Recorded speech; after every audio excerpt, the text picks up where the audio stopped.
Shalom Pak Bambang, saya mau izin bertanya. Benarkah Alkitab sudah direvisi? Mohon pencerahannya.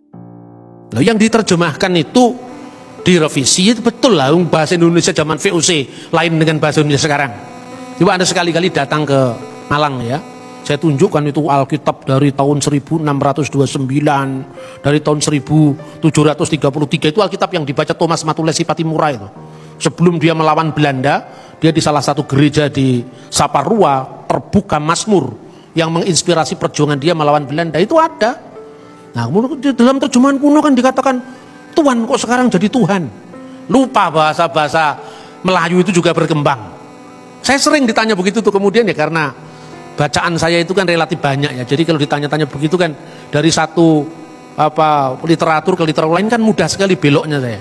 Saya bilang begini, coba kamu buktikan kapan kata Tuhan mulai dipakai dalam bahasa Indonesia. Bingung dia. Loh kenapa Pak? Loh kata Tuhan itu memang berasal dari kata tuan. Tuan segala tuan itu menjadi Tuhan. Perkembangan antara bahasa Melayu yang ada di Riau, Melayu di Semenanjung, Melayu di Kalimantan, bahasa Melayu yang dipakai di wilayah lain itu beda satu sama lain. Sampai hari ini pun beda. Makanya kalau Anda pergi ke Medan, ayo kita tengok dia. Kalau Anda ngomong tengok di sini menengok orang sakit.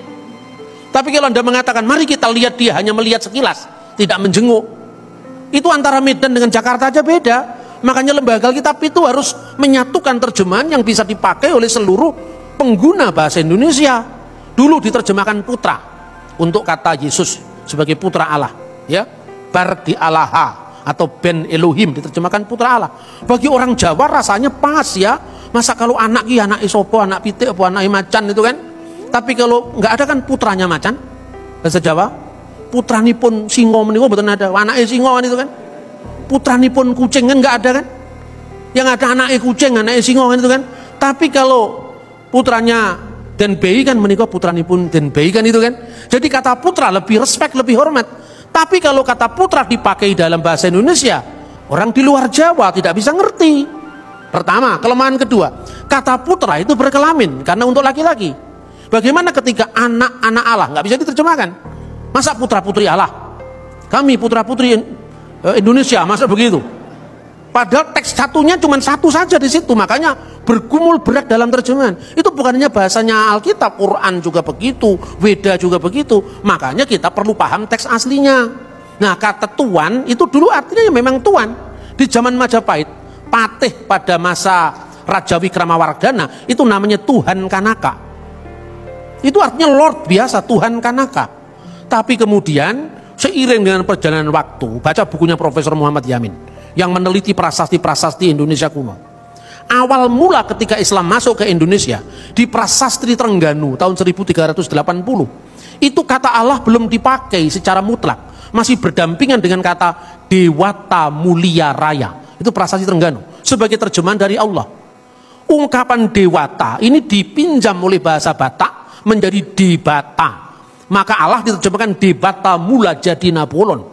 Ini perkembangan dari Sanskerta, Arab, Melayu, campur aduk menjadi satu, namanya bahasa. Kemudian berkembang menjadi bahasa Indonesia kita sekarang. Nah, ketika Yesus diterjemahkan Tuan dan Tuhan, itu problem bahasa Indonesia. Problem bahasa Jawa tidak ada. Ketika dia mengatakan Gusti Yesus ing Jumat Agung menika sampun sedo. Tidak ada orang Jawa Gusti kok sedo. Nah tinggal Gustinya toh. Kalau Gusti Patih sedo, sing sedo manusianya, Gustinya tidak bisa sedo karena Gusti itu kan gelar. Lord Charles meninggal. Yang meninggal kan Charlesnya, Lord tidak bisa meninggal. Tapi begitu bahasa Indonesia kita tidak punya kata yang bermakna ganda, Tuan sekaligus Tuhan. Nah itu problem. Makanya kalau Anda mengatakan Tuhan Yesus mati, orang lain ketawa-ketawa. Tuhan kok mati?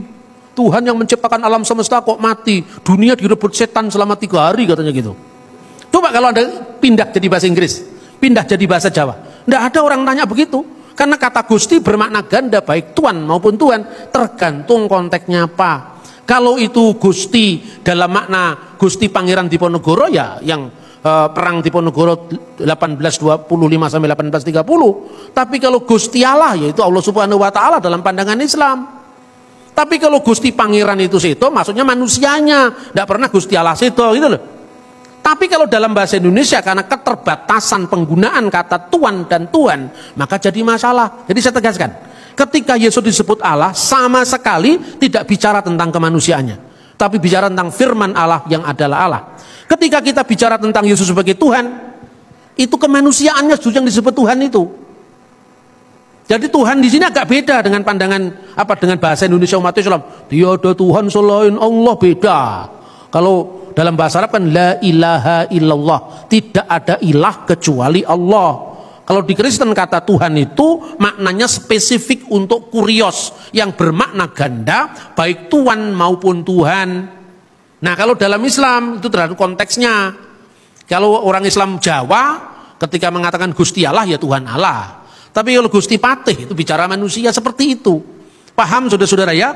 Jadi artinya kita tidak bisa memaksakan paradigma Islam untuk melihat Kristen dan sebaliknya. Itulah awal dari kesalahpahaman. Jikalau Yesus disebut Tuhan dalam pengertian Tuhan atas segala Tuhan yang berdaulat, apa itu tidak mengganggu keilahiannya? Tidak, karena keilahiannya sudah ditegaskan. Yesus itu adalah firman Allah dan firman Allah itu adalah Allah.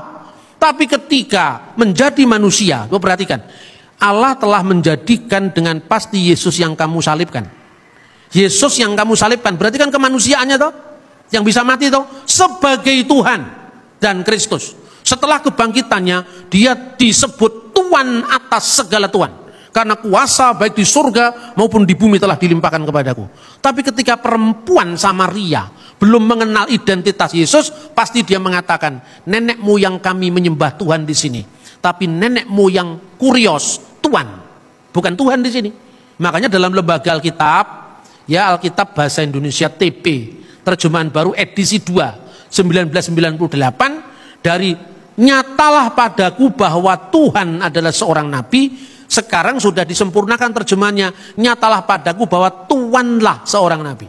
Ini tidak mengganggu ketuhanan Yesus, karena apa? Ketika perempuan Samaria mengenal Yesus di perigi Yakub, dia belum bangkit Sang Mesias. Dia belum tahu bahwa Yesus itu bukan sekedar Tuhan, tapi Tuhan atas segala Tuhan, yaitu Tuhan. Maka ungkapan yang disampaikan Thomas ketika mengatakan kurios mou ke hoteos mou, my Lord and my God. Lord di sini maknanya jelas, Lord of Lords, Tuhan atas segala Tuhan, dan itulah yang disebut Tuhan. Memang tidak mudah, tetapi ketika kita terus menggali kebenaran firman Tuhan, semuanya akan tuntas. Sebab siapa yang mencari pasti akan diberi. Siapa yang meminta pasti akan mendapat. Siapa yang mengetuk pintu pasti pintu dibukakan. Maka kita harus setia kepada kebenaran firman Tuhan. Tuhan memberkati kita dan firman-Nya terus melengkapi kita untuk iman percaya kita dalam mengiring Yesus Kristus juru selamat kita. Amin. Oke Pak Bambang, penjelasan Anda sangat mencerahkan dan menguatkan iman kami. Terima kasih, Tuhan Yesus memberkati.